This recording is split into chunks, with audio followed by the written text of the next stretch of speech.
अतिथि देवो भव।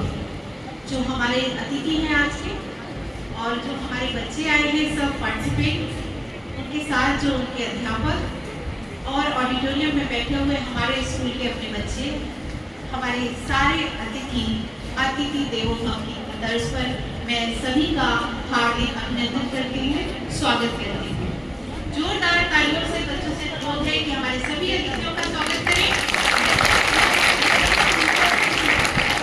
बहुत बहुत धन्यवाद। और अब वो क्षण जिसका सबको इंतजार है, क्योंकि ये एक प्रतियोगिता है और एक नहीं 3 प्रतियोगिताएं हैं। आप सब जानते हैं, सबसे पहले हमारी प्रतियोगिता है वाद विवाद प्रतियोगिता, उसके बाद गजल सराय और उसके बाद बैंडबाजी।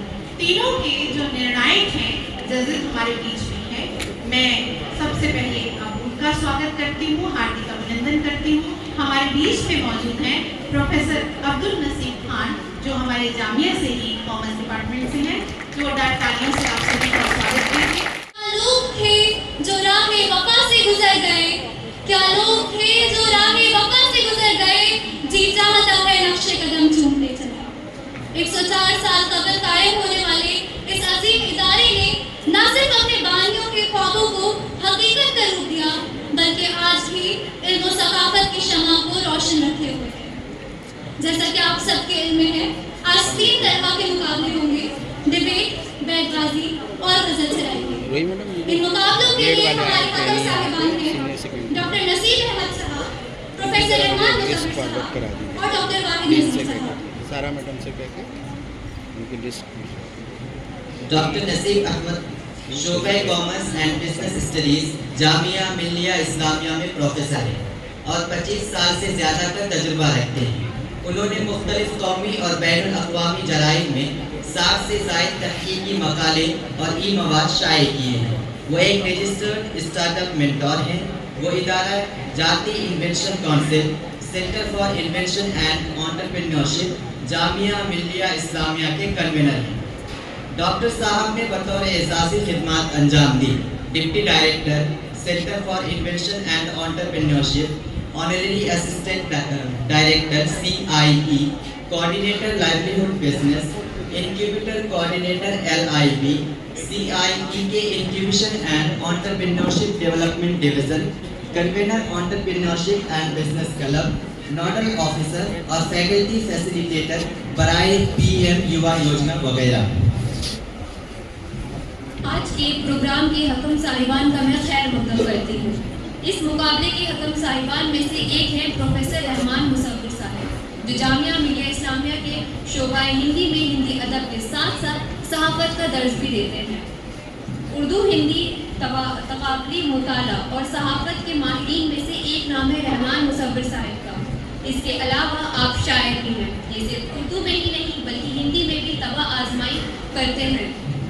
अपने तालिबी इल्मी के ज़माने से ही सकाफ़ती और मुख्तलिफ अदबी सरगर्मियों से मुंसलिक रहे हैं। दौरे सल्तनत की तारीखी किताब तारीख़ फ़िरोज़ शाही का हिंदी में तर्जुमा भी किया है। इन्होंने रवींद्रनाथ टैगोर की 114 नज़्मों को रोमांसिक टैगोर के नाम से उर्दू हिंदी में तर्जुमा भी किया है। पाकिस्तानी उर्दू कदम साहित्य में भारतीय मिथक इनकी तनकीदी किताब है। डिप्टी नज़ीर अहमद कृत्य मिरातुल उर्दू का हिंदी तर्जुमा मुस्लिम नौजागरण का दस्तावेज काबिल तारीफ है। इसके अलावा टीवी के प्रोग्राम जैसे DD Urdu, ETV, DD metro में भी आपने बहुत काम किया है।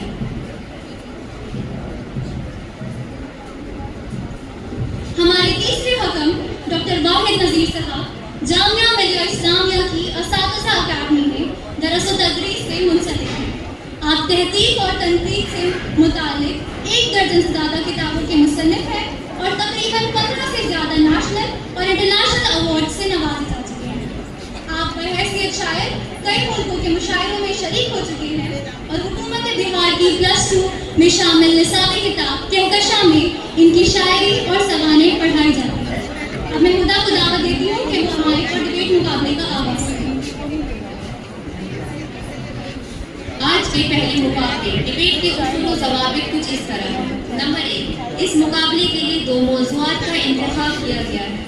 पहला, क्या सोशल मीडिया पर कंट्रोल की ज़रूरत है?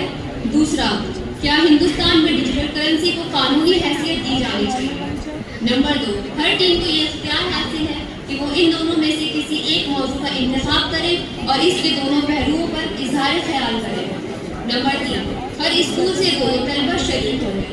नंबर 4, मुकाबले में शामिल तलबा में से एक मौजू की मुसाबकत में इजहार ख्याल करेगा जबकि दूसरा मुखालफत में अपनी राय पेश करेगा। नंबर 5, मुकाबले के लिए 5 मिनट का वक्त मुतय्यन किया गया है। पहली घंटी 5 मिनट पर बजाई जाएगी, जिसका मतलब है आपका वक्त मुकम्मल हो चुका है। मजीद आपको 1 मिनट का और वक्त दिया जाएगा और अब आप अपनी तकलीफ खत्म करेंगे। दूसरी घंटी 6 मिनट पर बजाई जाएगी और इसका मतलब होगा कि आप किसी भी हाल में अब स्टेज छोड़ रहे हैं। बसूरत दीगर आपके नंबरात में मनफी असरात होंगे। नंबर 6, मुकाबले में शुरा अपनी ज़बान बयान का खास ख्याल रखिए। किसी भी हाल में इसमें नापुख्ता और नाशाइस्ता ज़बान का इस्तेमाल बर्दाश्त नहीं किया जाएगा। नंबर 7, तलबा के लिए किसी किस्म की तहरीरी मवाद, कागज़ और दीगर अशिया के साथ स्टेज पर आना सख्त मना है। खिलाफ वर्जी की सूरत में इसके नताइज मनफी असरात मुरतब हैं। नंबर 8, हुक्म साहिबान का फैसला हक़नी और आखिरी होगा। वहाँ कोई बैठा हुआ है, पर्स रखा हुआ है। अब मैं Syed Abid Hussain senior secondary school की पहली तालिबे इल्म आमना अंसारी को दावत देती हूँ कि वो स्टेज पर आए। हकम साहिबान, असातिज़ा इकराम और मेरे अजीज़ दोस्तों, अस्सलाम वालेकुम रहमतुल्लाहि व बरकातुहू। मैं मुआज़ फारूकी, जमात 12वीं, इस ऐवान की करारदाद क्या हिंदुस्तान में डिजिटल करेंसी को कानूनी हैसियत दी जानी चाहिए के तायीद में अपनी बात रखूँगा। खटक रही है गज़ल आज उनको खामोशी, खटक रही है गज़ल आज उनको खामोशी, जो सच कहेंगे तो सुनना मुहाल होता है। मैं अपनी बात ये कहते हुए शुरू करना चाहूँगा कि हाँ, हिंदुस्तान में डिजिटल करेंसी को कानूनी हैसियत देना एक फ़ायदेमंद कदम साबित हो सकता है, क्योंकि हम सब आज एक ऐसे दुनिया में रहते हैं जहाँ टेक्नोलॉजी तेज़ी से तरक्की कर रही है। डिजिटल करेंसी भी इसका एक हिस्सा है। डिजिटल करेंसी कहे तो क्रिप्टो करेंसी जैसे बिटकॉइन, इथेरियम को मालियाती लेन देन का नया तरीका समझा जा रहा है। बहुत से ममालिक इसे कानूनी हैसियत देने पर गौर कर रहे हैं, तो हमारे मुल्क को भी चाहिए कि इसे कानूनी हैसियत देने पर गौर फरमाएं। इसके कई सारे वजूहात पेश किए जा सकते हैं। इसकी सबसे पहली वजह है माशी शफाफियत। डिजिटल करेंसी के जरिए पैसे के लेन देन का रिकॉर्ड बनाया जा सकता है। इससे मुल्क में बदईमानी और कालाधन के खिलाफ ये एक इंतहाई ज़रूरी कदम या है तो हथियार साबित हो सकती है। इससे लेन देन के सारे रिकॉर्ड बनाए जा सकते हैं। ये हमारे मुल्क के मईशत को साफ और शफाफ बनाएगा। इसकी दूसरी अहम वजह है कि हमारे मुल्क की मईशत को कैशलेस मईशत की ओर ले जा सकती है। सीनियर सेकेंडरी स्कूल की दूसरे तालिबे इल्म आमना अंसारी को दावत देती हूँ कि वो आए और इजहार ख्याल पेश करें।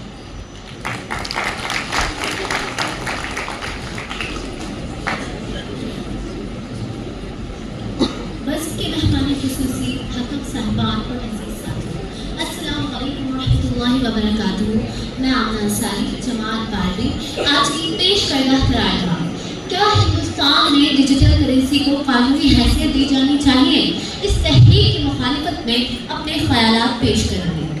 अभी मेरे काबिल दोस्त बड़े ही पुरज़ोर अंदाज में क्रिप्टो करेंसी की तारीफों के पुल बांध रहे थे, लेकिन जो जज्बात में शायद ये बात भूल गए कि झूठ को चाहे कितने ही खूबसूरत अंदाज में पेश क्यों न किया जाए, उससे खैर वाफियत के चश्मे कभी नहीं भूल सकते। डिजिटल करेंसी का नफाज हर तरह से फायदेमंद और मुस्बत कदम है। मैं ये मानती हूँ कि डिजिटल करेंसी के फवाइद हो सकते हैं, लेकिन हमें इसके संगीन तरीन नुकसान पर भी गौर करना होगा। पैसों की बौछार में लोग रहे हमदर्द, बीत गई बरसात जब मौसम हुआ सर। जनाब सदर, आज मैं एक ऐसी करारदाद की मुखालिफत करने जा रही हूँ जो हमारी कौमी मईशत, अवामी भरोसे और मुस्तक़बिल की मालियाती पॉलिसियों के लिए बहुत अहमियत रख रहा है।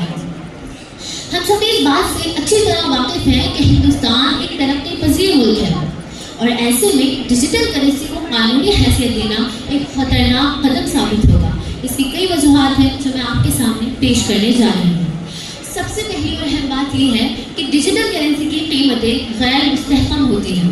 डिजिटल करेंसी की कीमतें एक दिन में बहुत ज़्यादा बढ़ या गिर सकती हैं। मिसाल के तौर पर बिटकॉइन की कीमतें कभी आसमान को छूती हैं तो कभी ज़मीन पर आ जाती हैं। इस तरह का अदम इस्तेहकाम हमारी माईशत के लिए ख़तरनाक साबित हो सकता है। ऐसे में अगर डिजिटल करेंसी को कानूनी हैसियत दी जाती है तो इसके हमारे मुल्की मालियाती निज़ाम पर मनफी असरात मुरतब होंगे। हिंदुस्तान की माईशत अभी तरक्की के मरहले में है और ऐसे में गैर मुस्तहकम इक़दाम करना हमारी मुल्की मालियाती निज़ाम को मज़ीद कमज़ोर कर सकता है। इसकी दूसरी सबसे बड़ी वजह सिक्योरिटी खदशात और गैर कानूनी सरगर्मियाँ। डिजिटल करेंसी की सबसे बड़ी खामी ये है कि इसको खुफिया तौर पर इस्तेमाल किया जा सकता है। इसकी वजह से हवाला, दहशतगर्दी की मुआवनत और दीगर गैर कानूनी सरगर्मियों में इजाफा। मैं Jamia girls senior secondary school से माजिया अजहर को बुलाती हूँ कि वो आए और अपने ख्यालात पेश करें। जो कुछ देखती है लब पे आ सबका नहीं, आँख जो कुछ देखती है लब पे आ सबका नहीं, रहते हैरत हो कि दुनिया कैसे क्या। जनाब सदर महफिल, मोहतरम असातिज़ा किराम और जनाब मेहमान खुशनसीब और मेरे अज़ीज़ साथी, अस्सलामु अलैकुम। मैं मारिया अज़हर जामी जमात की तालिबा Jamia girls senior secondary school से आज इस बयान या सोशल मीडिया पर कंट्रोल की ज़रूरत है इसके मवाक़ तक भी अपनी दलील पेश करने जा रही हूँ। किसी चीज़ के रहमत या ज़हमत होने का तायन उसके माशरे में पड़ने वाले असरात से होता है। सदर नज़ार ये एक हकीकत है कि सोशल मीडिया ने हमारे ख्यालात और मालूमात को आज़ादाना तौर पर शेयर करने का एक शानदार प्लेटफॉर्म फराहम किया है, लेकिन बदकिस्मती से इसी आज़ादी का गलत इस्तेमाल करते हुए कुछ लोग झूठी और गुमराह करने वाली मालूमात इस तरीके से फैलाने की कोशिश करते हैं कि वो माशरे में बदअमनी लाते हैं। और ये झूठी खबरें न सिर्फ माशरे में बदअमनी लाते हैं बल्कि आज़ औकात फिरका वाराना तनाव तशद्दुद को भी जन्म देती है। दिल्ली दंगे 2020 और मुजफ्फरनगर के 2013 के दंगे हर किसी को वो दिन याद है और ये तो हमारी दो बड़ी मिसालें हैं। तो कहाँ गए वो लोग कि जिनके बगल में किताबें और जहन में नूर का मीनार था, वो नस्ल जनाब सदर जो अपने बड़ों से दास्तान सुनकर जवान हुआ करती थी, आज बेहयाई अपनी कहानियाँ देखते हैं। तो ऐसे में साइबर क्राइम के केसेस की तादाद में इस कदर इजाफा होती है कि वो दिन दुगनी और रात चौगुनी तरक्की करती है। जनाब आला इंटरनेट नहीं बल्कि इंटरनेट है जिस पे आप एक मरतबा दाखिल हो गए लेकिन उससे निकलना मुहाल है। शुक्रिया अब मैं Jamia girls senior secondary school से अरीबा शाह को दावत देती हूँ कि वो आए और अपने मौजू के मुखालफत में इजहार ख्याल करें।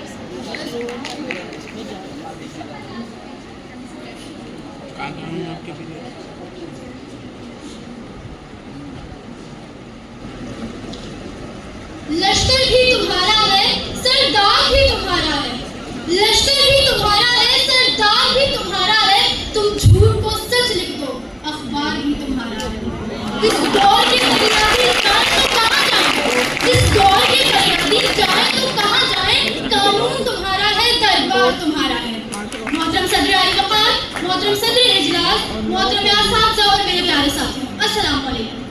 मैं Ariba Shah Jamia girls senior secondary school की 12वीं जमात की तालिबा आज से उन्वान कि सोशल मीडिया पर कंट्रोल की ज़रूरत है कि मुखालफत में अपने ख़यालात पेश करने जा रहे हैं। जैसा कि हम जानते हैं कि सोशल मीडिया एक आलमी प्लेटफॉर्म है जहाँ मुख्तलिफ लोग अपने अपने ख़यालात का इजहार करते हैं। हम एक जमहूरी माशरे में रहते हैं और एक जमहूरी माशरे में हर एक इंसान को अपने ख़यालात इजहार करने का पूरा हक है और इसी आज़ादी का सबसे मौसर जरिया सोशल मीडिया बन गया है। ऐसे में अगर हम सोशल मीडिया पर ही कंट्रोल लगाएंगे तो न सिर्फ हमारे बोलने की आज़ादी छिनेगी बल्कि सरकारों और बड़े बड़े इदारों के खिलाफ उठने वाली आवाज़ को भी दबाया जा सकता है। जनाब आला में सोशल मीडिया के फ़वाइद गिनाने नहीं आएंगे, लेकिन आप मेरे मुखालफिन की मुनाफिकत को तो देखिए जो दिन भर सोशल मीडिया का आज़ादी से इस्तेमाल करते हैं, फिर क्यों यहाँ खड़े होकर कंट्रोल की बातें करते हैं। शुक्रिया अरीबा। अब मैं हकम साहिबान की इजाज़त से जामिया सीनियर सेकेंडरी स्कूल के तालिब-इल्म अब्दुल्ला को दावत देती हूँ कि वो आएँ और मौजू की मुवाफ़क़त में अपने ख़यालात का इज़हार करें।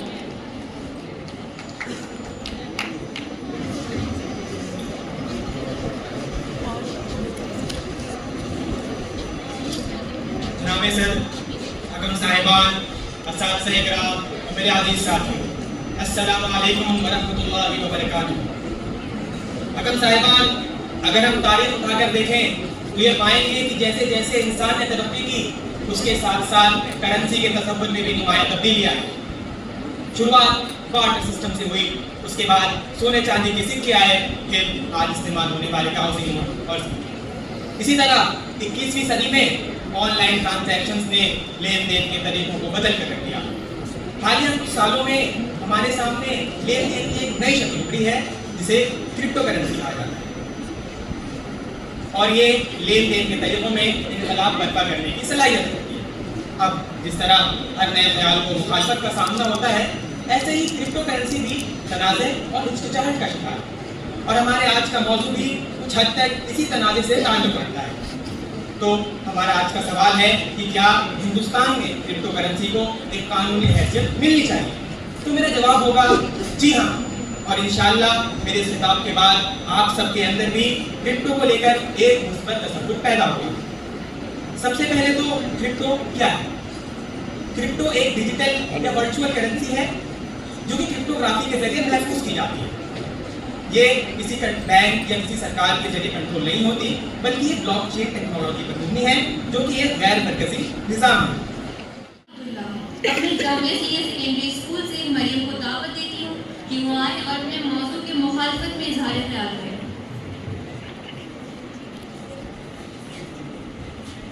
भला करता हूँ आहे बेसबाती ये गुलस्ता पर, भला करता हूँ आहे बेसबाती ये गुलस्ता पर, मेरे आंसू टपक पड़ते हैं अंजाम बहार पर। जनाब सदर, हकम साहिबान और अजीज साथियों, अस्सलाम वालेकुम। आज के इस बहस से जिस मौजू पर बात करने के लिए यहाँ खड़ी हुई हूँ वो है, क्या हिंदुस्तान में क्रिप्टो करेंसी को कानूनी हैसियत दी जानी चाहिए या नहीं? तो इस सिलसिले में इस वक्त मेरा जवाब नहीं होगा। बिलाशुबा तकनीकी तरक्की ने दुनिया को बदल कर रखा है और हमारी जिंदगी को बहुत आसान बना दिया है। इसी जुमरे की देन है क्रिप्टो करेंसी। क्या आप जानते हैं क्रिप्टो का मायने क्या है? क्रिप्टो का मायने है छुपा हुआ। क्रिप्टो करेंसी को फरोग देने वाले अफराद का मानना है कि ये शफाफ यानी ट्रांसपेरेंट है, यानी इसमें किसी तरह की मरकजी ताकत, हुकूमत, बैंक, निजी कंपनी और फर्द की मुदाखलत से ये आ रही है। लेकिन मेरा मानना है कि यह आला दर्जे की गुमनामी पेश करती है। पैसों का गैर कानूनी लेन देन, मनी लॉन्ड्रिंग और ब्लैक मनी का सरमायाकारी इसमें उरूज पर है। इस बात की तस्दीक हमें IMF और FATF जैसे इदारों की रिपोर्ट से मिलती रहती है। अब मैं CWCC doctor Zakir Hussain memorial society से गानिया कासिम और सूफिया नाज को दावत देती हूँ कि वो आएँ और अपने ख्यालात पेश करें।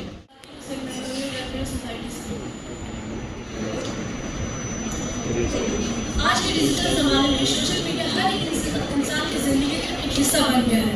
इसी बेइंतहा इस्तेमाल की वजह से बहुत सारे मसले भी पैदा हो रहे हैं। हम सुबह उठते हैं तो हमारे हाथ में फ़ोन होता है, रात में सोते हैं तो हमारे हाथ में फ़ोन होता है। सोशल मीडिया का हम इस्तेमाल कहाँ नहीं करते। सोशल मीडिया जहाँ दूर दराज के लोगों से हमें बात कराता है, वही पास में रहने वाले लोगों को हमसे दूर करता है। जहाँ हम बचपन में 2 का टेबल याद करते थे, आज वही बच्चे अपने फ़ोन में ब्लॉगिंग एंड इंस्टाग्राम पर रील्स बनाए करते हैं। सोशल मीडिया हमारे जहन में कितनी जुनूनियत के साथ सवार हो चुका है कि चाह कर भी हम उससे दूर नहीं हो पा रहे।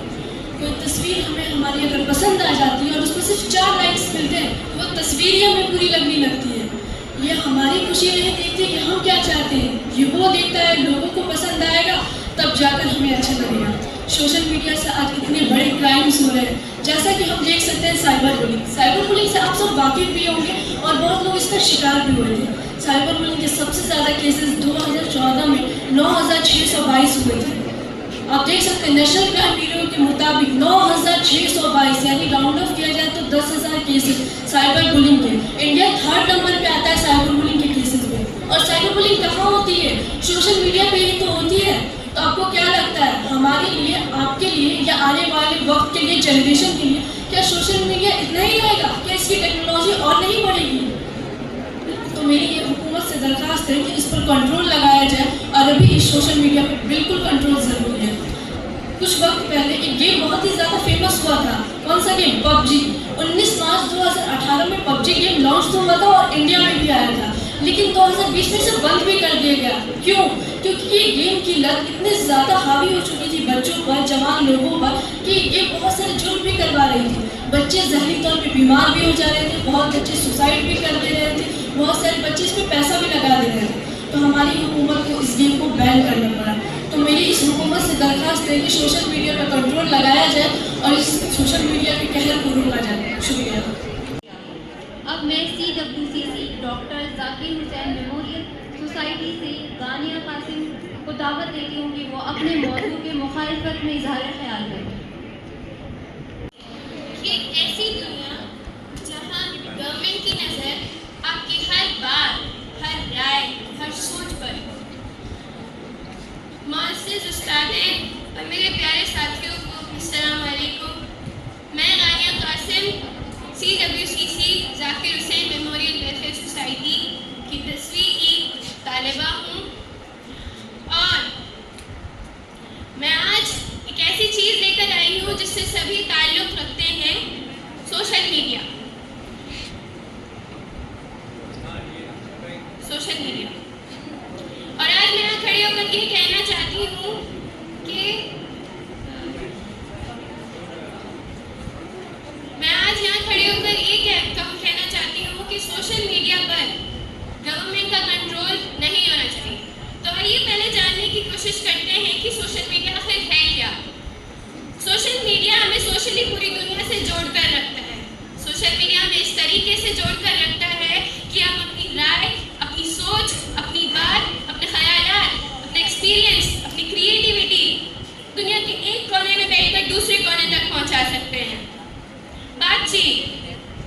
पहले के ज़माने में ख़तों किताबत हुआ करता था, उसमें वक्त लगता था। ख़तों किताबत में इतना वक्त लगता था कि बीमारी की खबर पहुंची भी नहीं कि मलकुल मौत उन्हें ले भी जा चुकी होती थी। और आज हम अपनी आवाज़, अपनी ही आवाज़ में और अपनी शक्ल वीडियो कॉल में सोशल मीडिया के ज़रिए देख सकते हैं और दूसरों को दिखा सकते हैं।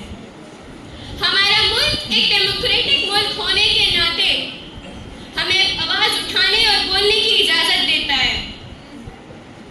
अब वो चाहे हम सोशल मीडिया के ज़रिए ही क्यों ना उठाएं। सोशल मीडिया एक ऐसा तोहफा है कि हम अपने घर बैठकर अपना कारोबार चला सकते हैं। सेकेंडरी स्कूल से मोहम्मद हुदैफा को दावत देती हूँ कि वो आए और अपने मौजू की मुखालफत में या मुआफ़क़त में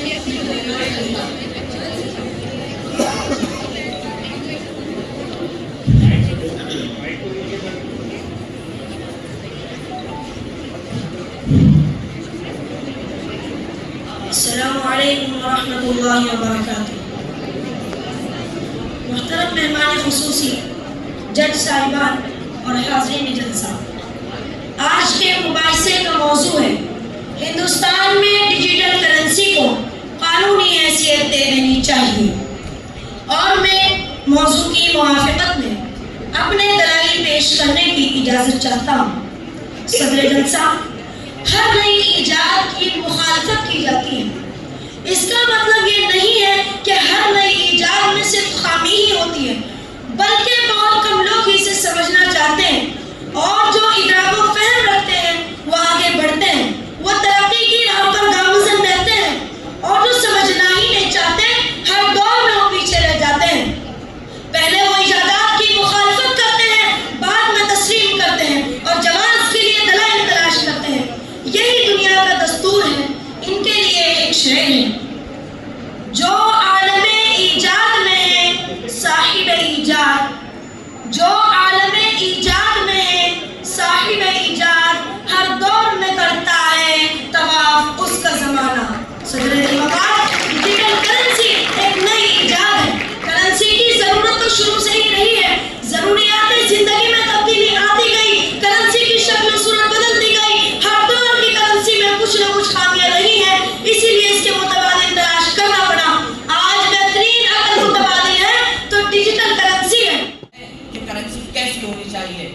डिजिटल या नकदी, हमारी हालत तो ये है कि जो दिया तूने हमें वो सूरत ज़र रख लिया, जो दिया तूने हमें वो सूरत ज़र रख लिया, तूने पत्थर दे दिया तो हमने पत्थर रख लिया। जनाब आली, डिजिटल करेंसी क्या है? ये एक ऐसी करेंसी है जिसका हकीकी वजूद ही नहीं होता। ये एक ऐसी मुफर्रदा करेंसी है जिससे नकद लेन देन हो ही नहीं सकता। तमाम लेन देन इलेक्ट्रॉनिक सिस्टम के जरिए होता है। पेमेंट गेट पे हो या मार्शेट अकाउंट, यूपीआई हो या फोन पे, पेटीएम हो या गूगल पे, ये सब वर्चुअल निज़ाम के जरिए होता है। ये वहाँ तो मुमकिन हो सकता है जहाँ का निज़ाम दुरुस्त हो, अवाम तालीमी याफ्ता और 100% ईमानदार हो, लेकिन हमारे मुल्क में इससे कई ज़्यादा ज़रूरी बुनियादी माशी निज़ाम को मजबूत करना है। जहाँ ज़र अफराद और तफरीक में काफ़ी फासला है, जहाँ हकीकी पैदावार और रस्क में काफ़ी फ़र्क है, जहाँ ज़रूरियात ज़िंदगी महाल हो, वहाँ डिजिटल करेंसी कैसे कामयाब हो सकती है? और ज़र ना सिर्फ माशी निज़ाम को फ़रोग़ देता है बल्कि मुआशरती रिश्ते को भी मजबूत करता है।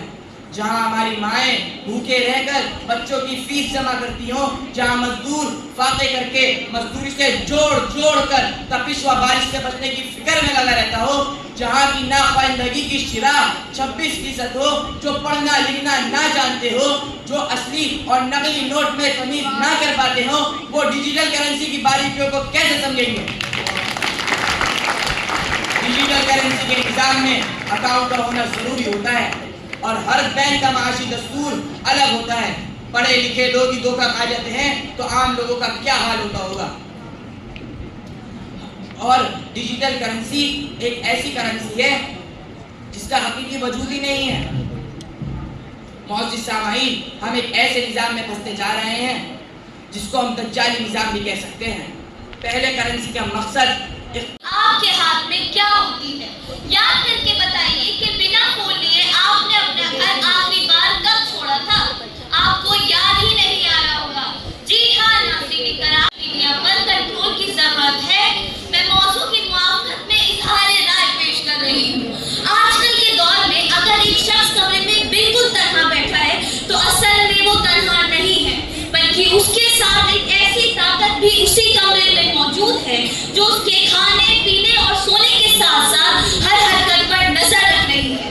वो ना सिर्फ उसकी हरकतों पर नजर रख रही है बल्कि वो ताकत उससे कई काम भी करवाती है। मजे की बात ये है कि उस पोशीदा ताकत को वो शख्स अपने साथ खुद लाया है और वो कोई और नहीं बल्कि उसका अपना स्मार्टफोन है। नाज़रीन कराम, आजकल सोशल मीडिया इतना ज्यादा पावरफुल हो चुका है कि शायद ही कोई शख्स उससे दूर जाना चाहता है। कोई भी स्मार्टफोन यूजर हो, उसके फोन में ट्विटर, फेसबुक, इंस्टाग्राम, यूट्यूब जरूर मौजूद होगा। ये एप्लीकेशंस बनाई तो स्मार्टफोन के लिए गई थी, लेकिन अब स्मार्टफोन सोशल मीडिया के लिए बनाना चाहते हैं। जैसे जैसे दिन गुजरते जा रहे हैं, सोशल मीडिया की पावर मज़ीद बढ़ती जा रही है।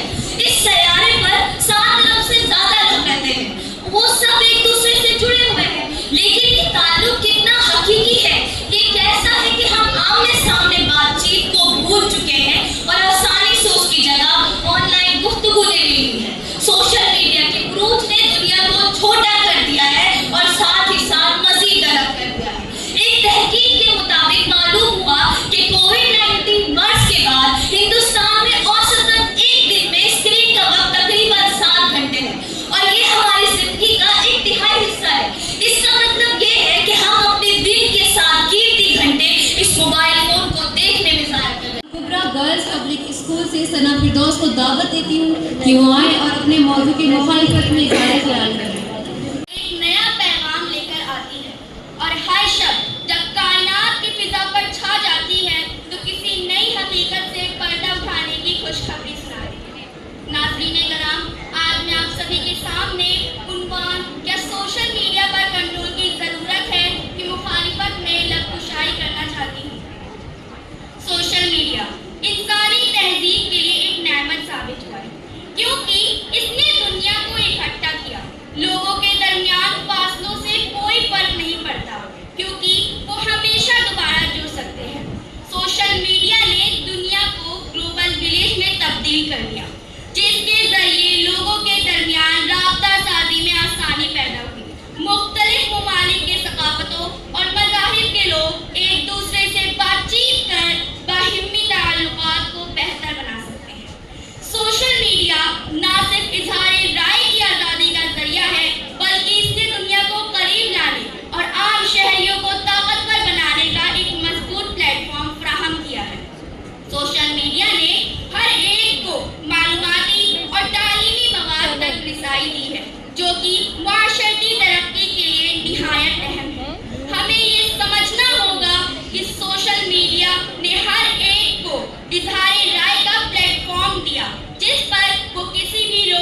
के बगैर अपनी बात कह सकता है, वो इससे किया है।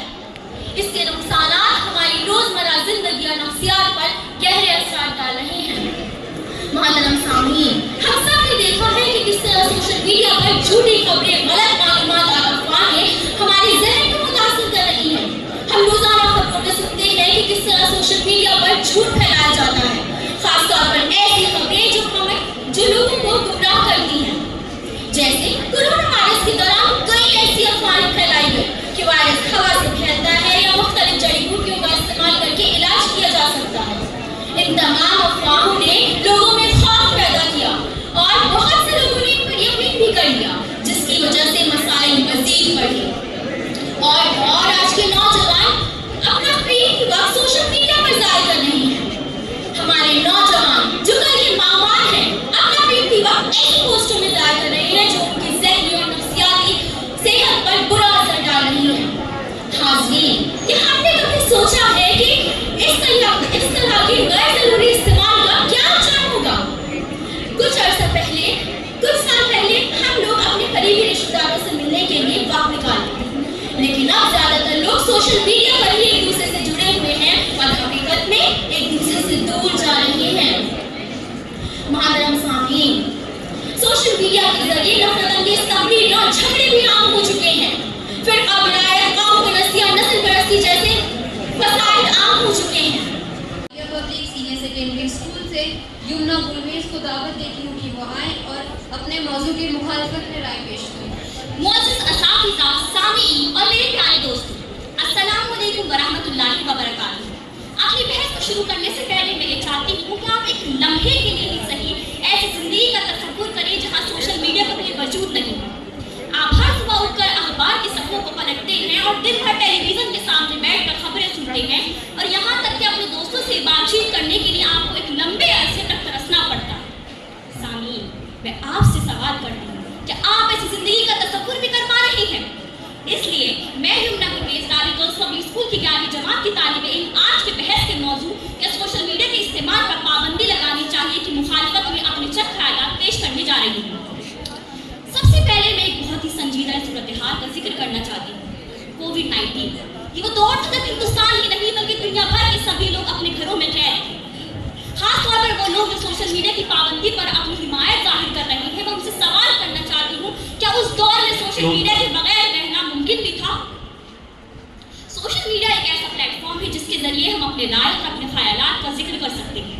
सिर्फ हिंदुस्तान ही नहीं बल्कि दुनिया भर के लोगों का ये मानना है कि ये उनका हक है। तो सामीन, अगर आप सोशल मीडिया पर ही पाबंदी लगा देंगे तो उनसे उनका ये हक छिन जाएगा, ये उनकी आज़ादी के खिलाफ होगा। 2021 से एक तहकीक के मुताबिक 80% से भी ज़्यादा लोगों का ये मानना है कि सोशल मीडिया ही है जिसके जरिए वो अपने ख्यालात और अपने राय का जिक्र कर पाते हैं। अब मैं बात करना चाहती हूँ मालूमात का, जो कि सोशल मीडिया के जरिए बहुत ही आसानी से हासिल की जा सकती है। 2022 की तहकीक के मुताबिक 70% से भी ज़्यादा लोगों का ये मानना है कि सोशल मीडिया ही है जिसके जरिए वो आसानी से मालूमात हासिल कर पाते हैं, चाहे वो सेहत हो, तालीम हो, सियासत हो या समाज ही क्यों ना हो। सामीन, अगर आप सोशल मीडिया पर ही पाबंदी लगा देंगे तो मालूमात हासिल करना बेहद मुश्किल हो जाएगा। खींच कर अल्फाज में रख दूं, अगर चाहूं तो नक्शा खींच कर अल्फाज में रख दूं, मगर तेरे तखय्युल से फजोतर है वो नज़ारा। सदर आली वक़ार, हज़रत साहिबान, मोहतरम असातिज़ाए कराम और मेरे हमसफ़र साथियों, अस्सलामु अलैकुम। मोहतरम सामईने कराम, सोशल मीडिया ज़राए अब्लाग का बेहतरीन जरिया है।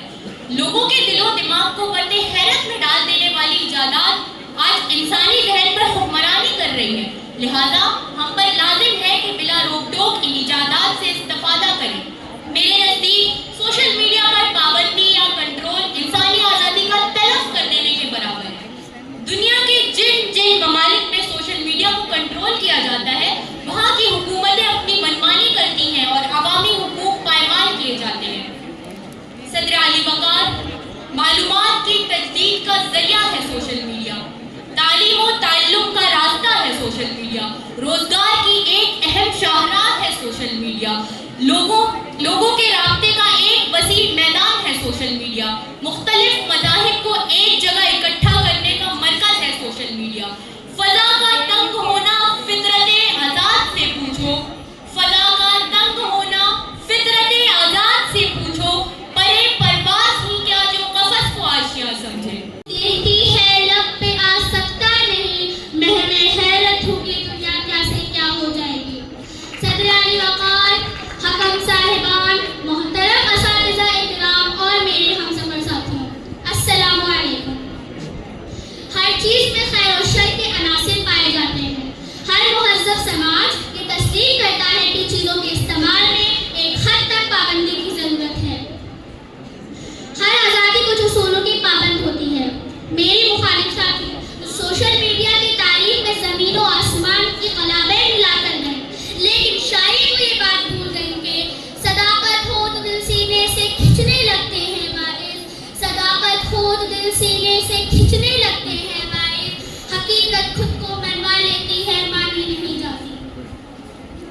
सोशल मीडिया जिसकी आज बड़ी धूम है और मेरी मुखालिफ साथी तो इसको समाजी फलाह व बहबूद का ज़ामिन बता रही है, वो समाज को किस तरह खोखला किए जा रहा है, अखलाकी कदरों को किस तरह मिटा रहा है। मैं मानती हूँ कि छुरी इंसान की बहुत काम की चीज़ है, लेकिन वही छुरी अगर किसी बंदर के हाथ में आ जाए तो उसका इस्तेमाल नफ़े बख्श नहीं होता। उस सुबह दरख्शां से बेहतर वो अंधेरे थे, उस सुबह दरख्शां से बेहतर वो अंधेरे थे, तब जख्म पे पर्दे थे, अब दाग चमकते हैं। यही वो सोशल मीडिया है जिसने शख्सी आज़ादी के नाम पर तौहीन शरीयत और इहानत बुजुर्गाने दीन की आग भड़काई है। यही वो सोशल मीडिया है जिसने बिला तहकीक खबरों को तशहीर कर समाज में अफरा तफरी फैलाई है। यही वो सोशल मीडिया है जो किसी बेगुनाह इंसान के किरदार कशी पर उतर आए तो उसे जिल्लत और रुसवाई के दलदल में डाल देता है। हज़रात, अस्सलाम वालेकुम व रहमतुल्लाहि व बरकातुहू। मैं सैयदा हिबा दर्जा हफ्तों की तालिबा। आज मेरा उन्वान है सोशल मीडिया पर कंट्रोल की ज़रूरत। सोशल मीडिया, जैसा कि हम सब जानते हैं, सोशल मीडिया हमारी ज़िंदगी का एक अहम हिस्सा बन चुका है। ये हमें मालूमात, ख़यालात और राब्तों का एक वसी प्लेटफॉर्म फराहम करता है। मोहतरम सामीन, जिस तरह सिक्के के दो पहलू होते हैं, उसी तरह सोशल मीडिया के भी दो पहलू हैं। यानी जहाँ इसके फ़ायदे हैं वहीं बहुत से नुकसान हैं, ऐसे नुकसान जिन्हें नज़रअंदाज नहीं किया जा सकता। सोशल मीडिया एक नशे की मानंद है जिसमें अगर इंसान एक बार फंस जाए तो निकलना नामुमकिन मालूम होता है। सोशल मीडिया से फ़ायदा उठाने के बजाय इंसान इसमें अपना वक्त ज़ाय करते नजर आते हैं। इसके ज़रिए अच्छी और मुफीद बातें फैलाने के बजाय धोखेबाजी के नए हरबे आजमाते नजर आते हैं। इसीलिए आज का जो सवाल है कि सोशल मीडिया पर कंट्रोल क्यों ज़रूरी है, मैं इस सिलसिले में ये कहूँगी कि जब किसी भी चीज़ का इस्तेमाल ज़रूरत से ज़्यादा हो जाए तो वो हमारे लिए मुज़िर हो जाती है। जैसे खाना इंसान के लिए बेहद ज़रूरी है, लेकिन अगर वो दिन भर खाता ही रहे तो वो उसकी सेहत को ख़राब कर देगा। इसी तरह अगर हम सोशल मीडिया को ज़रूरत के बजाय लत बना लेते हैं तो वो हमारे लिए मुहलिक बन जाता है। तालीमी मवाद एक बड़ा खजाना फराहम करता है। मोहतरम सामीन, सोशल मीडिया पेशा वराना नेटवर्किंग का भी एक मौका फराहम करता है। हम अगर सोशल मीडिया पर सख्त कंट्रोल लगाएं तो ये पेशा वराना नेटवर्किंग में रुकावट पैदा कर सकता है। बहुत से लोग सोशल मीडिया का इस्तेमाल पेशा वराना नेटवर्किंग के लिए करते हैं। लोग नए मौके खो सकते हैं और अपने ख्यालात को तरक्की देने में नाकाम रह सकते हैं। मार्केटिंग और कारोबार के मैदान में भी सोशल मीडिया ने एक अहम किरदार अदा किया है। तो आइए अब मुकाबलों की अगली कड़ी यानी बैतबाजी की तरफ चलते हैं। बैतबाजी मुकाबला क्या है और तलबा के लिए आज के दौर में इसका इंतकाल कराना क्यों ज़रूरी है, इन निकात पर रोशनी डालने के लिए मैं अलीशा इमरान को दावत देती हूँ कि वो आए और इस पर रोशनी डालें। रोशन जमाल यार से है अंजुमन तमाम, रोशन जमाल यार से है अंजुमन तमाम, दहका हुआ है आतिश गुल से चमन तमाम। बैतबाजी एक दिलचस्प खेल मुकाबला है। इसका मकसद तलबा में शेर व शायरी से किसी और उस तरह शक्ल के अशार पढ़ने नीज़ याद करने का ज़ौक़ पैदा करना। चूँकि बैतबाजी में मुकाबले का पहलू भी शामिल है, लिहाजा इससे तलबा में जोश व खरोश और बेहतर से बेहतर करने का जज्बा पैदा होगा। अब मैं शिफा मरियम को दावत देती हूँ कि वो यहाँ आए और बैतबाजी के इस मुकाबले के उसूल व ज़वाबित पर रोशनी डालें।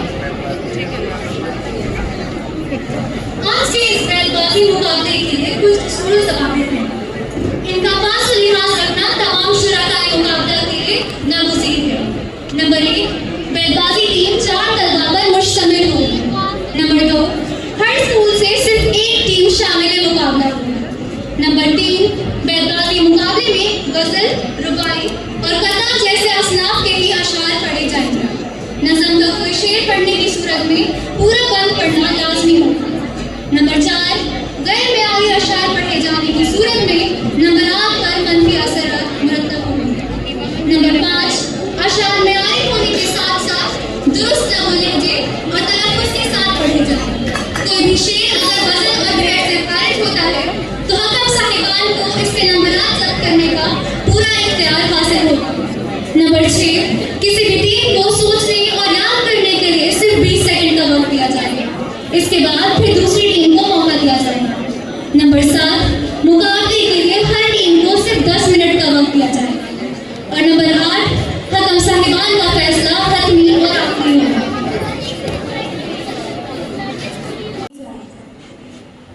उम्मे हबीबा, शाहिद आलम, मदीहा हसन, रिजा फरहा, एक मिनट, क्या है? मीर, हाँ, रिजा फरहा, अदीबा मुख्तार, नौशाद आलम, शमशेर आलम, आसिम अहमद, हिबा मारिया, माहीन खानम, सकीना परवीन। ठीक है।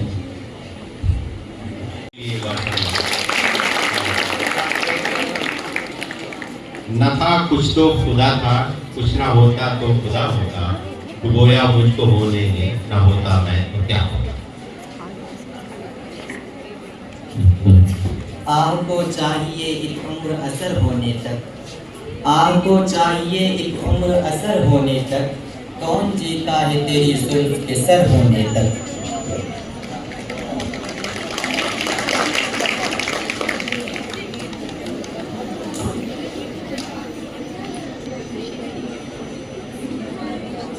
करती है मुल्कियत आसार जुनू पैदा, करती है मुल्कियत आसार जुनू पैदा, नापुख्ता है परवेज़ी बेसल्तनत परवेज़।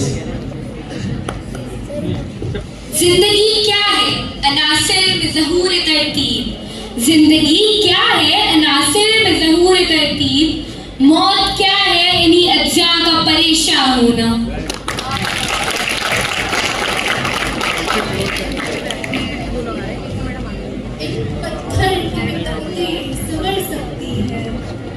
एक पत्थर की भी तकदीर संवर सकती है, शर्त ये है कि सलीके से तराशा जाए।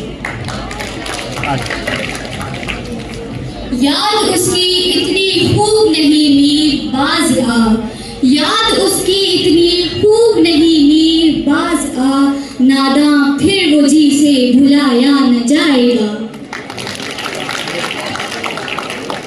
अंदाज अपना देखते हैं आईने में वो, अंदाज अपना देखते हैं आईने में वो, और ये भी देखते हैं कोई देखता न हो।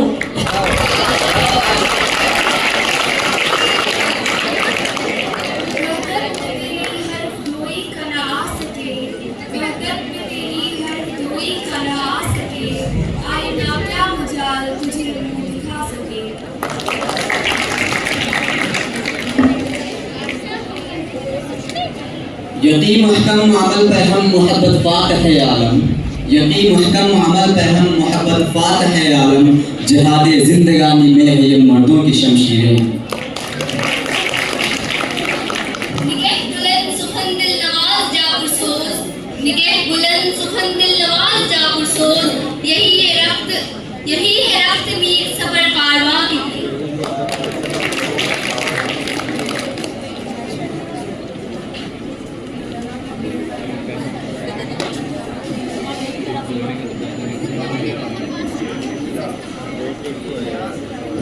ये कैसी हवाएं तरक्की चली है, ये कैसी हवाएं तरक्की चली है, दिए तो दिए दिल बुझे जा रहे हैं।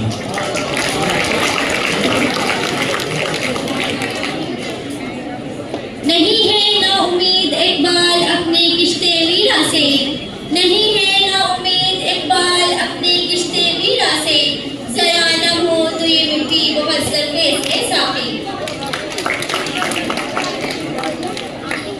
ये फैज़ान नजर था या कि मकतब की करामत थी, ये फैज़ान नजर था या कि मकतब की करामत थी, सिखाए किसने इस्माइल को आदाब फजलती।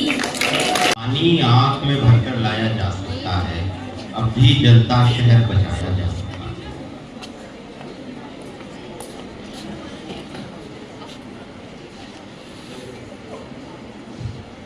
ये खामोशी कहाँ तक लज्जते फरियाद पैदा कर, ये खामोशी कहाँ तक लज्जते फरियाद पैदा कर, ज़मीं पर तू हो और तेरी सदा हो आसमानों में।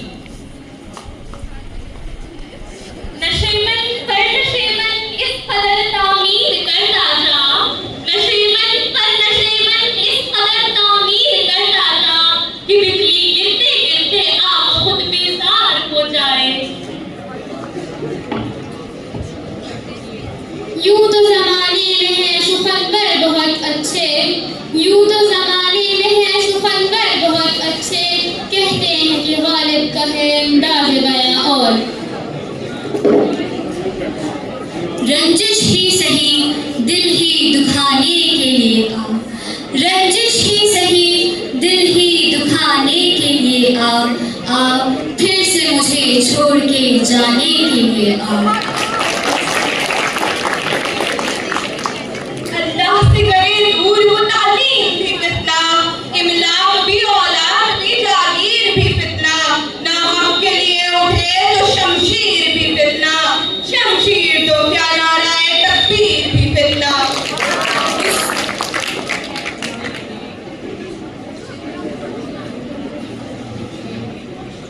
हजारों को मिटाकर लाखों,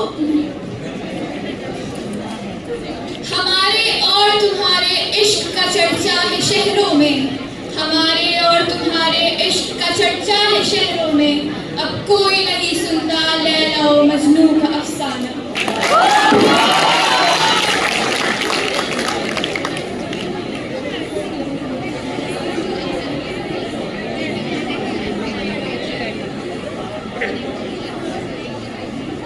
हुवैदा आज अपनी ज़ख्मे पिन्हा करके छोड़ूंगा, हुवैदा आज अपनी ज़ख्मे पिन्हा करके छोड़ूंगा, लहू रो रो के महफिल को गुलिस्ता करके छोड़ूंगा।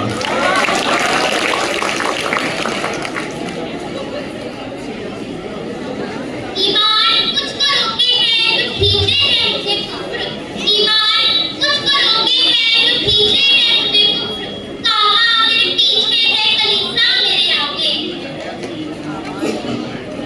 ये फरेब जलवा है सर बसर मुझे डरिए है कितने बेखबर, ये फरेब जलवा है सर बसर मुझे डरिए है कितने बेखबर, कहीं जम न जाए तेरी नजर इन्हीं चंद नक्शो निगार पर।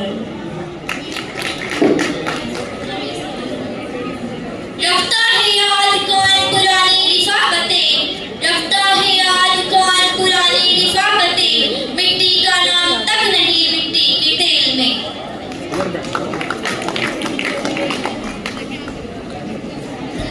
नाजुकी उसके लब की क्या कहिए, पंखड़ी एक गुलाब की सी है। या रब न समझे है न समझे ये मेरी बात, या रब न समझे है न समझे ये मेरी बात, दे और दिल उनको जो न दे मुझको ज़बां और। रगों में दौड़ते फिरते कि हम नहीं कायल, रगों में दौड़ते फिरते कि हम नहीं कायल, जब आंख से टपका तो फिर लहू क्या है। ये तर्ज़े खास है कोई कहाँ से लाएगा, ये तर्ज़े खास है कोई कहाँ से लाएगा, अरे हम जो करेंगे वो किसी से कहाँ रचाएगा। उल्टी हो गई सब तदबीरें कुछ न दबाने काम किया, उल्टी हो गई सब तदबीरें कुछ न दबाने काम किया, देखा इस बीमारी दिल ने आखिर काम तमाम किया। उम्मीदें हूर ने सब कुछ सिखा रखा है वाइज को, उम्मीदें हूर ने सब कुछ सिखा रखा है वाइज को, ये हजरत देखने में सीधे साधे भोले भाले हैं। नजरअंदाज मत करना समझकर अदना चिंगारी, नजरअंदाज मत करना समझकर अदना चिंगारी, ये शोला बन भी सकती है जला सकती है महलों को। वो जो हम में तुम में करार था तुम्हें याद हो कि न याद हो, वो जो हम में तुम में करार था तुम्हें याद हो कि न याद हो, वही यानी वादा निभा का तुम्हें याद हो कि न याद हो। तो सबको आता है, मजा तो तब है कि गिरतों को थाम ले साथी। यूं तो सैयद भी हो मिर्जा भी हो अफगान भी हो, यूं तो सैयद भी हो मिर्जा भी हो अफगान भी हो, तुम सभी कुछ हो बताओ कि मुसलमान भी हो। वो अफसाना जिसे अंजाम तक लाना हो नामुमकिन, वो अफसाना जिसे अंजाम तक लाना हो नामुमकिन, उसे एक खूबसूरत मोड़ देकर छोड़ना अच्छा।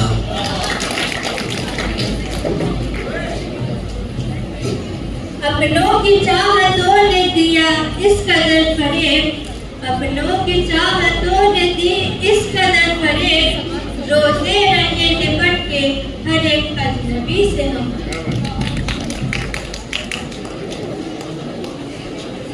मुलाकातें उरूज पर थी तो जवाब अज़ान तक न दिया इकबाल। मुलाकातें उरूज पर थी तो जवाब अज़ान तक न दिया इकबाल। सनम जो उठा है आज तो मुअज्जिन बने बैठे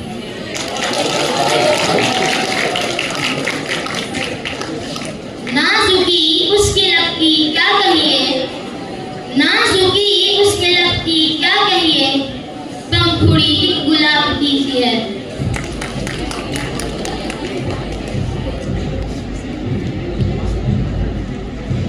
याद मासी अजाब है यारब, याद मासी अजाब है यारब, छीन ले मुझसे हाफिजा मेरा। इस बेइज्जती को छोड़ दे, घर से निकलते दे, इनके करीब इनकी शरीयत पे चलते दे, आ जाएंगी मदद को अबाबीले आज भी, सरकार के गुलाम को खुद को बदल के दे। हर लहज़े मोमिन की नई शान नई यार, गुफ्तार में किरदार में अल्लाह की बुरहान, कहारी व गफ्फारी व कुद्सी व जबरूत, ये चार अनासिर तो बनता है मुसलमान। निगाहे इश्क मस्ती में वही अव्वल वही आखिर, निगाहे इश्क मस्ती में वही अव्वल वही आखिर, वही कुरान वही फुरकान वही यासीन वही ताहा। गज़ल क्या है गज़ल का फर्क क्या, हमसे पूछो कि गज़ल क्या है गज़ल का फर्क क्या, चंद लफ्ज़ों में कोई आग छुपा दी जाए। गज़ल में ज़ात भी है कायनात भी है, गज़ल में ज़ात भी है कायनात भी है, हमारी बात भी है तुम्हारी बात भी है। गज़ल सराई जज्बात की दिल आमेज़ मौसीकी है, एहसासात की हसीन तसव्वुरी है, तख़य्युल का एक रंग से दिल फरेब है, वो जन्नत निगाह भी है जिसका असर दिलो दिमाग पर होता है। गज़ल सराई जज्बात के साथ साथ शऊर व इदराक से भी गहरा रब्त रखती है। जिंदगी में इससे उजाला आता है, अफराद इससे रोशनी हासिल करते हैं, ये जीना सिखाती है, जिंदगी का एहसास बढ़ाती है, इसको बरतने और बसर करने का शऊर भी पैदा करती है। गज़ल सराई का मकसद तलबा में मुकाबले का ज़ौक़ व शौक़ पैदा करना और इसके ज़रिए उनके अंदर की फ़नी और तख्लीकी सलाहियतों को उभारना होता है। इससे तलबा की हमाजियत शख्सियत को जिला मिलती है। गज़ल सराई के उसूल व ज़वाबित का पास व लिहाज रखना इस मुकाबले में शरीक तमाम तलबा के लिए नागुज़ीर है। पहला, गज़ल सराई प्रोग्राम में सिर्फ गज़ल ही के अशार पढ़े जाएंगे। दूसरा, हर गज़ल सरा किसी भी गज़ल के सिर्फ 3 ही अशार पढ़ने के अहल होंगे। तीसरा, गज़ल तरन्नुम में ही पढ़ी जाएगी, तहत में पढ़ने की सूरत में वो मुकाबले से खारिज तस्लीम किया जाएगा। चौथा, हकम साहिबान का फैसला हतमी और आखिरी होगा। अब मैं इस मुकाबले का आगाज़ कर दूँ। मैं आप सभी के सामने फैज़ की गज़ल की 4 अशआर पेश करेंगी।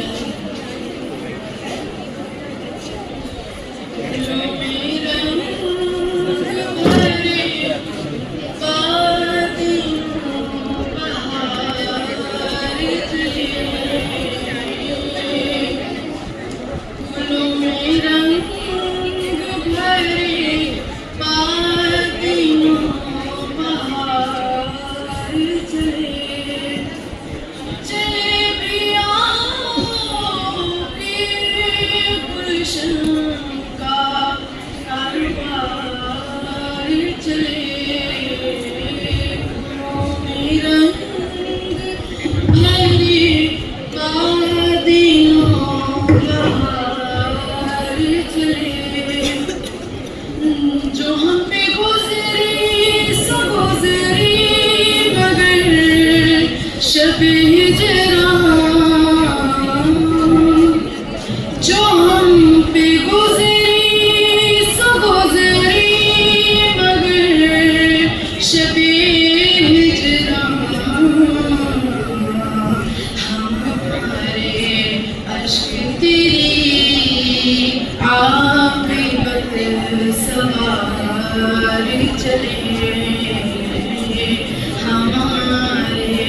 अश्क तेरी आक़िबत सवार चले चले भी आओ कि गुलशन का कारोबार चले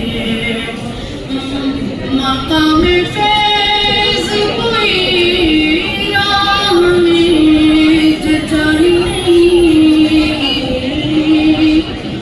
मकाम फैज़ कोई राह में जचाही नहीं जो यार से निकले तो सूबेदार चले जो यार से निकले तो सूबेदार चले फूलों में रंग भरे बादे नौबहार चले चले भी आओ कि चले भी आओगे चले भी आओ कि गुलशन का कारोबार चले बाद मैं उम्मा ज़ैनब को Syed Abid Hussain senior secondary school से दावत देता हूँ कि वो आएँ और अपनी गज़ल पेश करें।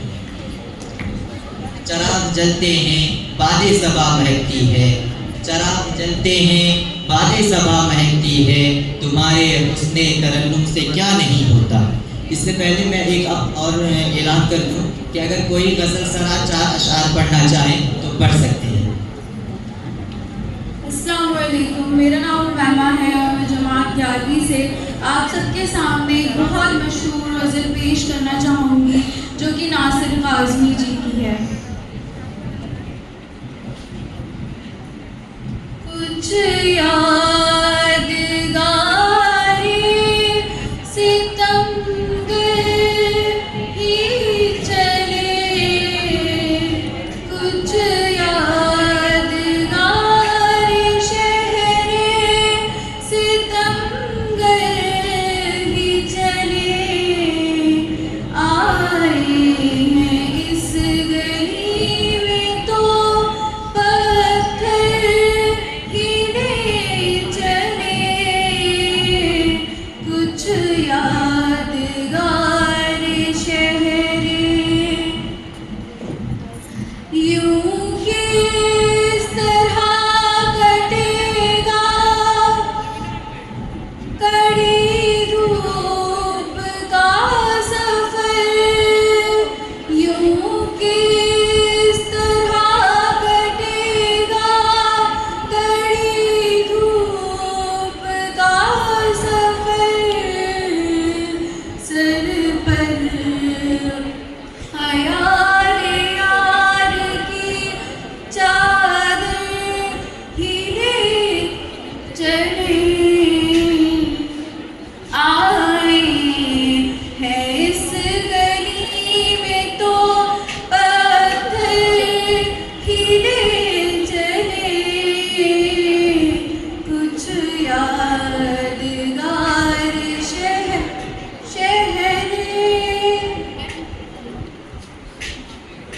सफर की कोई निशानी तो साथ हो रंजे सफर की कोई निशानी तो साथ हो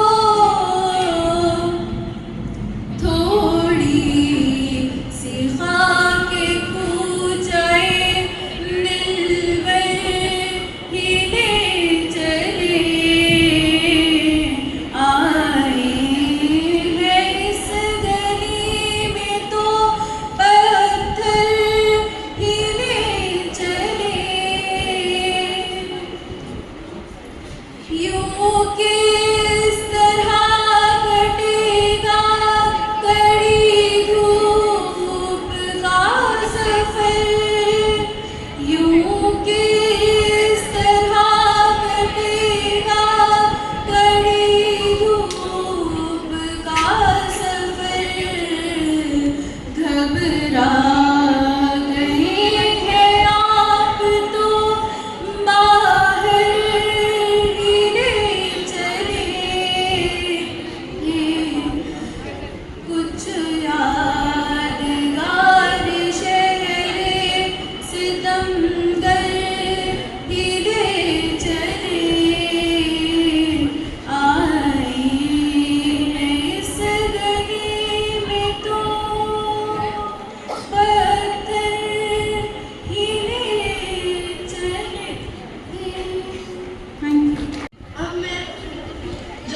गर्ल्स सीनियर सेकेंडरी स्कूल से माने इमदाद को दावत देती हूँ कि वो यहाँ आए और अपनी गज़ल पेश करें। 12वीं जमात की तालिबा आज आप सबके सामने कतील शफाई की एक गज़ल पेश करने जा रही हूँ। मुलाहिज़ा फरमाइए।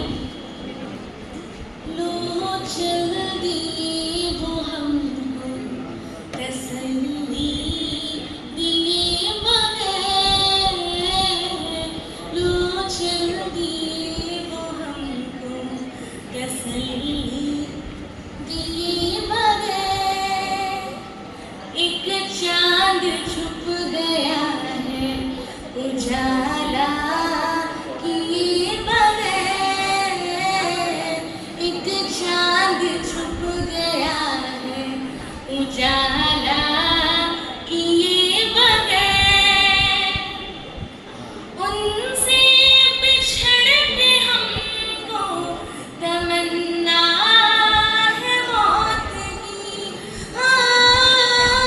उनसे बिछड़ के हमको तमन्ना है मौत की, हो आती नहीं है मौत भी, हो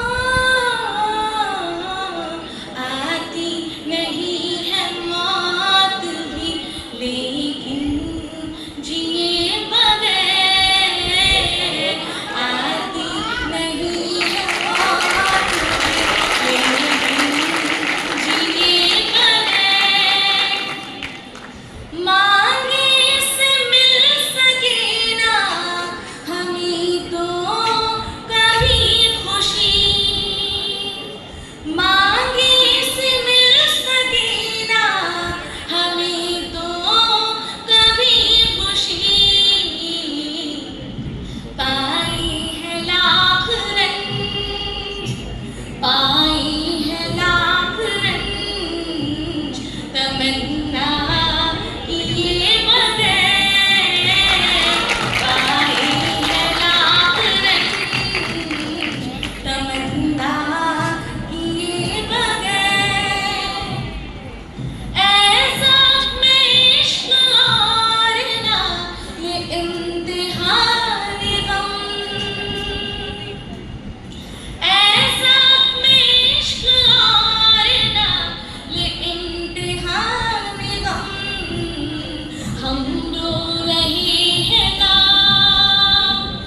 हम रो रहे हैं ना किसी का लिए बगैर, हम रो रहे हैं ना किसी का लिए बगैर, एक चांद छुप गया है उजाला किए बगैर। बहुत बहुत शुक्रिया। से कौन गुजरा, गुनगुनाता हुआ ये चमन से कौन गुजरा, हर कली माइले गुफ्तार नजर आती है। बहुत खूबसूरत माही होगा। अब मैं जामिया सीनियर सेकेंडरी स्कूल की तालिबा सामिया को स्टेज पर मदऊ करता हूँ कि वो आएँ और अपनी खूबसूरत आवाज़ में गज़ल पेश करें। तेरे अल्फाज के नगमों के तकद्दुस की कसम, तेरे अल्फाज के नगमों के तकद्दुस की कसम, तुझमें बुलबुल की चहक गुल की महक सब कुछ है। सामिया।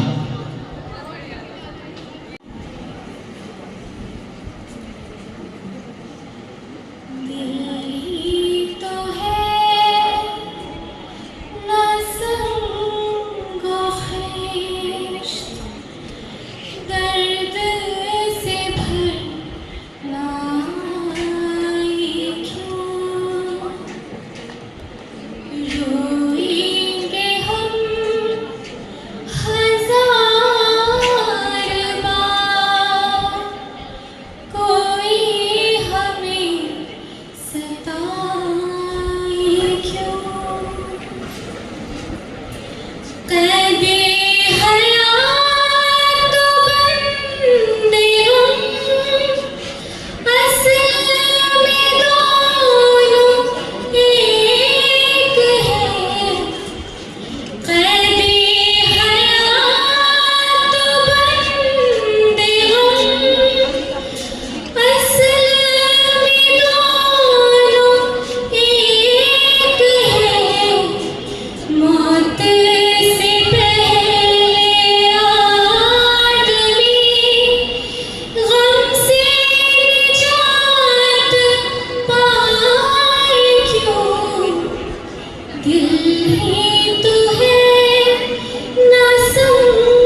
रात में आपके सामने शकील बदायूं के एक गज़ल पेश करने जा रहा हूँ।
ये कुछ तो एहतराम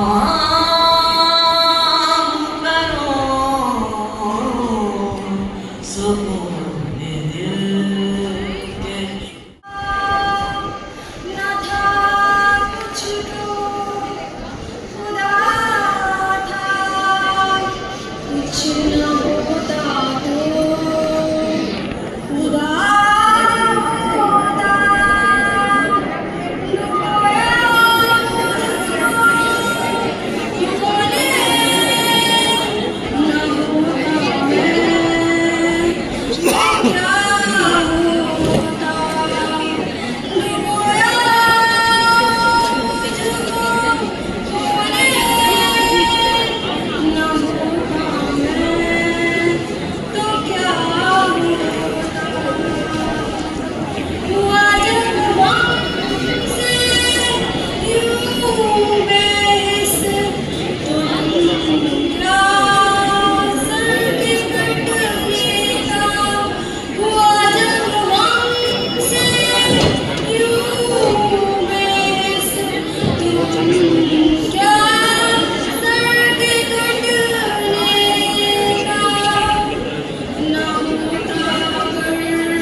कैसे रखते हैं चेहरा छुपा, माइक कैसे रखते हैं चेहरा छुपा।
मुझे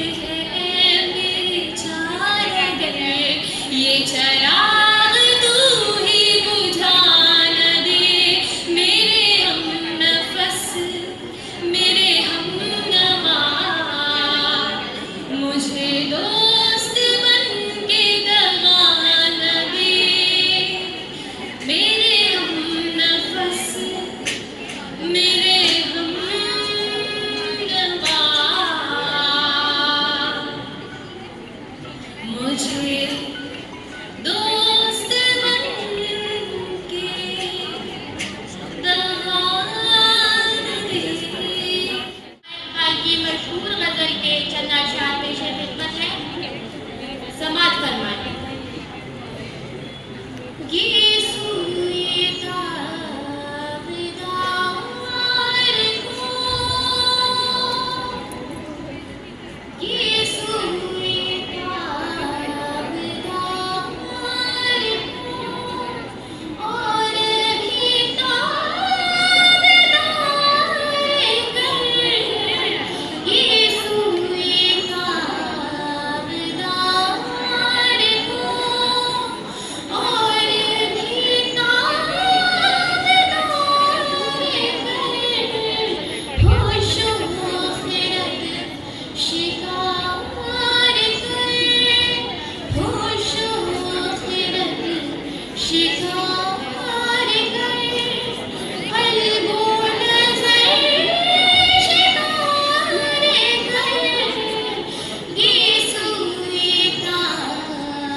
तवज्जो चाहूंगी।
शुक्रिया।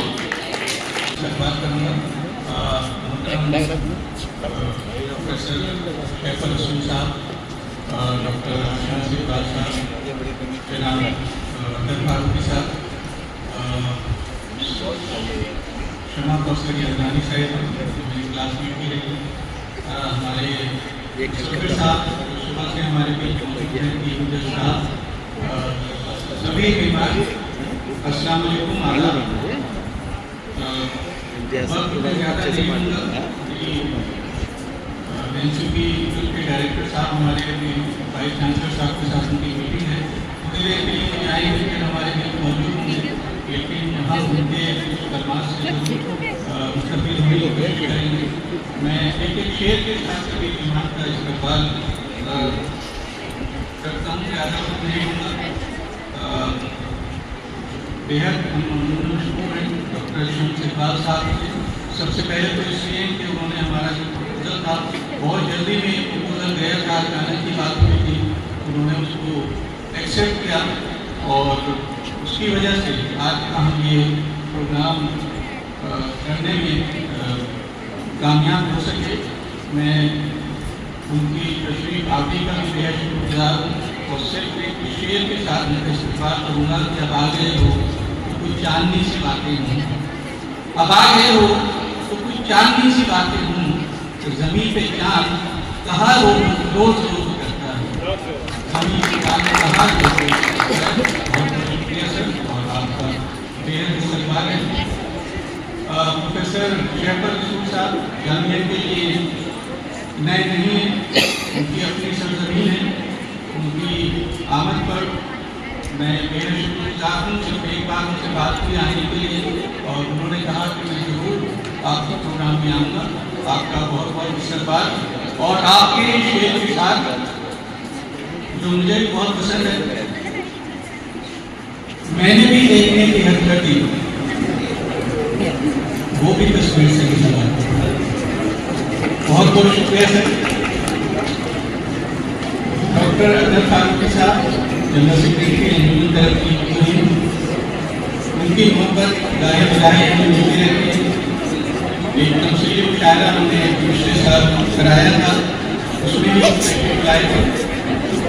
मैं उनका बेहद शुक्रगुजार हूँ। आज तो हमारे लिए मौजूद नहीं है और शेर से मैं इस्तेमाल करता हूँ कि हर गली अच्छी लगी, हर गली अच्छी लगी, हर एक घर अच्छा लगा, हर गली अच्छी लगी, हर एक घर अच्छा लगा, वो जो आया शहर में तो शहर भर अच्छा लगा। और हर तरह की पेशकश सामाजिक में आप आए तो हमें जामिया का मीटिंग पर बहुत अच्छा लगा।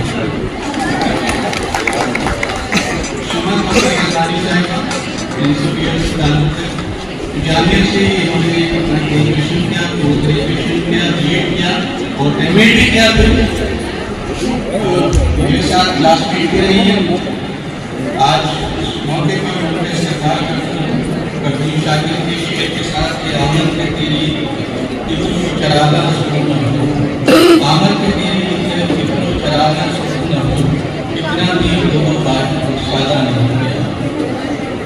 आप सभी मेहमान का जितने भी हमारे प्रोफेसर साहिबान आए हुए हैं और सभी लोग हमारे प्रिंसिपल सभी स्टूडेंट्स थे, उन सबका इस्तेमाल करता हूँ और आपको यकीनन जो नाम है पसंद आएगा। बहुत बहुत शुक्रिया। प्रोफेसर शहबर रसूल साहब अब आगे मेरे बड़े भाई डॉक्टर अदर फारूकी साहब, प्रोफेसर दानिश इकबाल साहब, प्रोफेसर मुसफ़िर रहमान साहब, अरशद साहब, शमा कौसर साहब और हॉल में जो हमारे सामने इस हिंदुस्तान का मुस्तक़बिल दिख रहा है।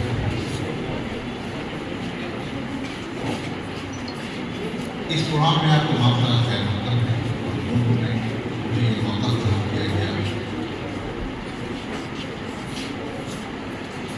मुझे खुशी है कि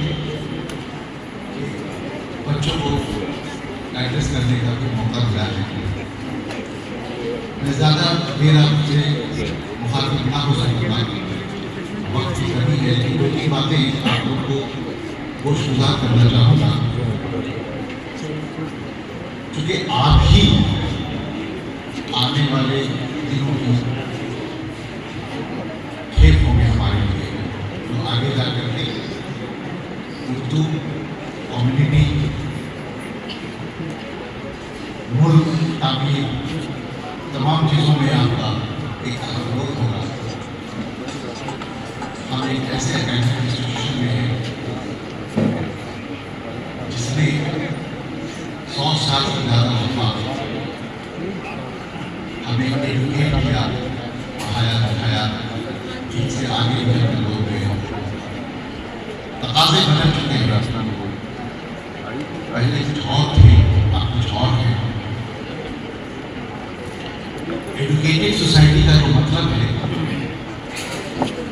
नॉलेज का हुसूल आप कर रहे हैं, उम्मीद है कि और बेहतर तरीके से करेंगे। अपने आप को स्किल करें, जब आप स्किल करेंगे तो यही फोर्स जो है बाद में आपको काफ़ी हेल्पफुल होगी। उसके साथ कर दिया जहन में आप लोग रख लें, ये 3 चीज़ जिस दिन आप कर लेंगे आप कामयाब होंगे। और जब ये 3 चीज़ हासिल होती है तब भी वो एजुकेटेड सोसाइटी कहलाती है। Knowledge, skill and training. मुझे लगता है कि बच्चे इन चीज़ों का यहाँ ख्याल रखते हुए और असातिज़ा भी इन 3 बातों को लेकर आगे बढ़ते हुए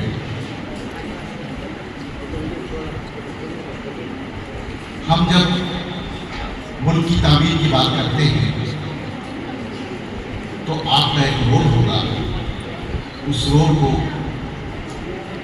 मुझे लगता है कि आप लोग बखूबी निभाएंगे इन्हीं चंद बातों के साथ, क्योंकि मुझे कहीं जाना है और आप लोग का वक्त का जो शेड्यूल है थोड़ा सा बदल गया, तो मैं इन्हीं चंद कलमात के साथ एक बार फिर से इस कॉल में आप तमाम लोगों का काउंसिल और जामिया की जानिब से शायद मदद करता हूँ। शुक्रिया। लोगों ने भी महसूस किया होगा कि आज जामिया की दास्तान सुनते हुए जिन फतूहात का जिक्र हुआ, जिन कामयाबियों का जिक्र हुआ, वो कामयाबियाँ बहुत ही आसानी से हाथ नहीं आती।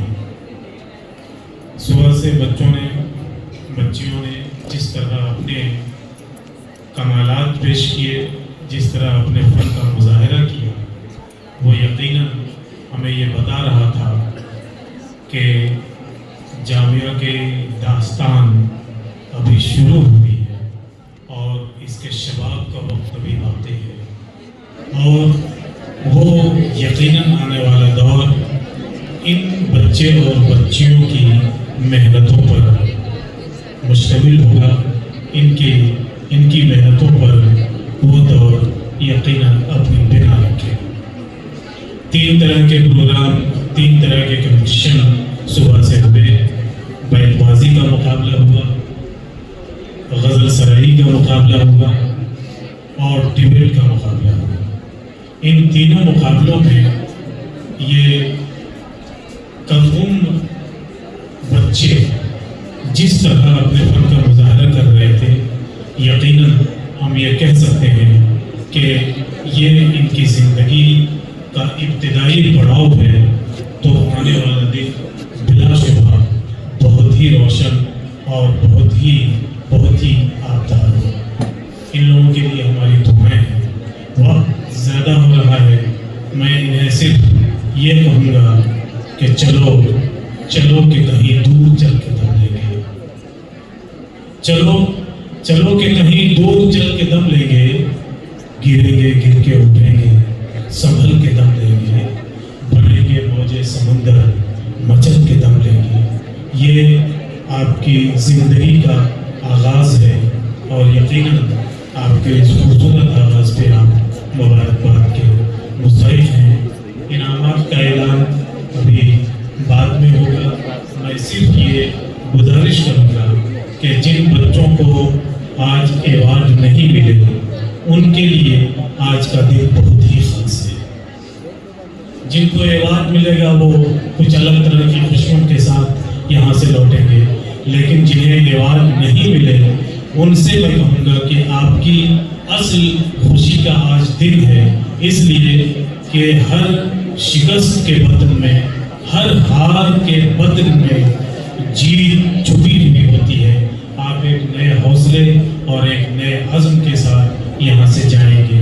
बिल्कुल मायूस नहीं होना है, इसलिए कि आपका यहाँ तक पहुँचना ही दरअसल आपकी सुनहरी तारीख का आगाज़ है। मैं ये कह के आपको ये दुआ देना चाहता हूँ कि इल्म, इरफान व खबर, हिकमत व वही व इल्हाम, इल्म, इरफान व खबर, हिकमत व वही व इल्हाम, इल्म जज्बे की कबा, इल्म खिरत का एहराम, इल्म वल फज्र की तनवीर जहां ताब का नाम इल्म व लैल के गेसों में बसाई हुई शाम काबा हुसैन की मंजिल यही सर करता है, एक लम्हे में ये सदियों का सफर करता है।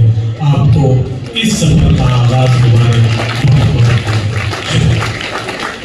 रसूल साहब, डॉक्टर अतर फारूकी साहब, डॉक्टर अरशद साहब प्रिंसिपल,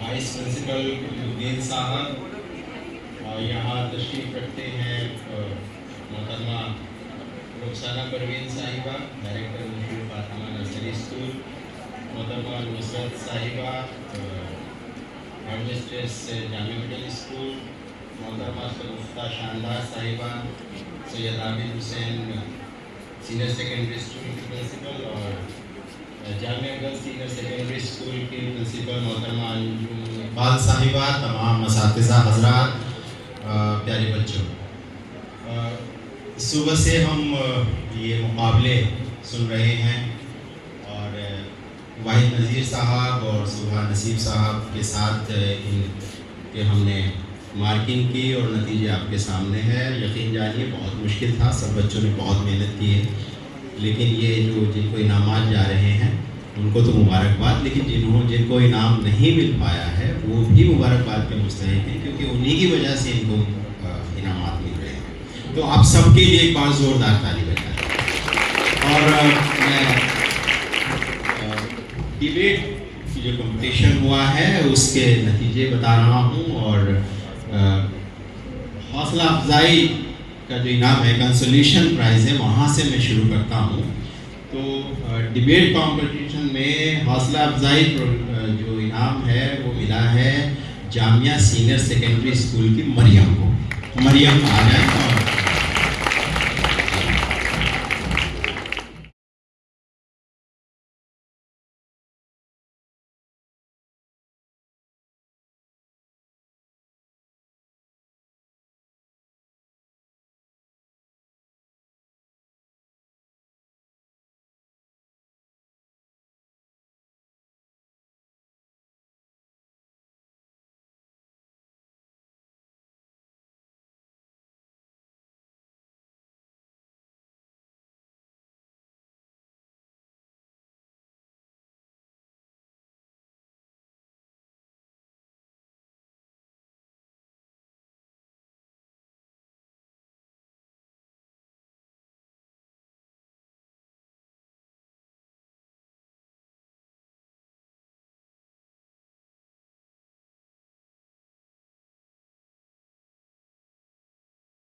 नर्सरी से लेके और मेरी जितनी भी एजुकेशन है वो जामिया से, और मैं सब बच्चों को मुबारकबाद देता हूँ कि वो बहुत खुशकिस्मत हैं कि वो जामिया मिलिया इस्लामिया के सबसे बेहतरीन स्कूल में अपनी तालीम हासिल कर रहे हैं।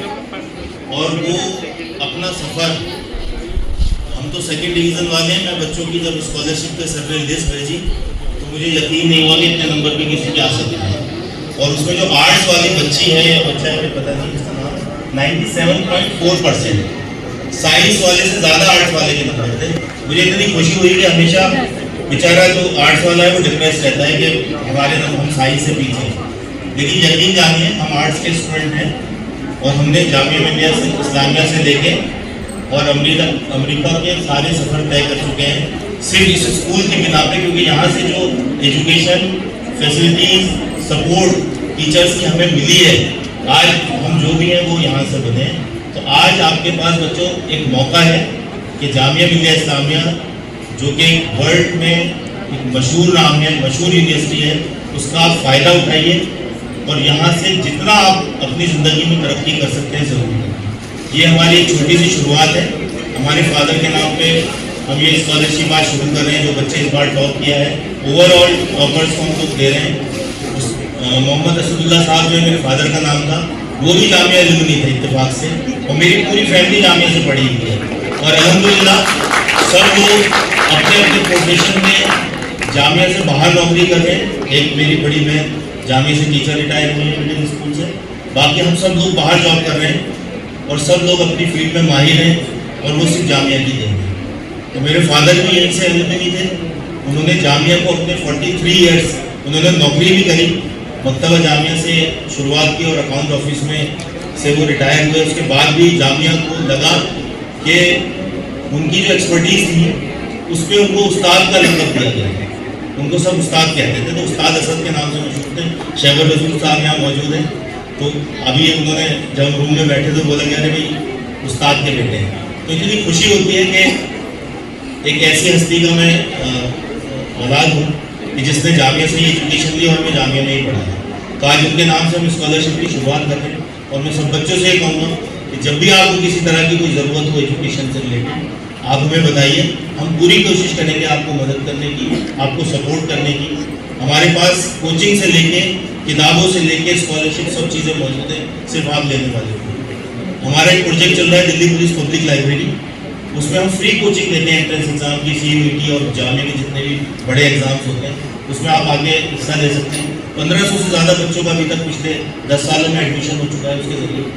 और 2 अक्टूबर को अभी ऑक्सफोर्ड यूनिवर्सिटी में यूनिक एजुकेशन प्रोजेक्ट में उसको अभी अवार्ड मिला है, जो हमें दिल्ली पुलिस की तरफ से हमें रिसीव करने का मौका मिला। तो ये चीज़ें जो हैं तो शुरुआत आपके लिए रास्ता खुला है, आपके सरपरस्त अरशद साहब मौजूद हैं और सर बहुत बहुत शुक्रिया कि आपने ये हमारी जो छोटी सी इल्तिजा थी वो एक्सेप्ट करी। और मैं चाहता हूँ कि जो बच्चों ने टॉप किया है, शहबर रसूल साहब और बाकी जो हमारे टीचर्स यहाँ मौजूद हैं, वो उन बच्चों को ये स्कॉलरशिप दें। बहुत बहुत शुक्रिया। सबसे पहले मैं करती हूँ मेरा निशान 12th आर्ट से 95.4%।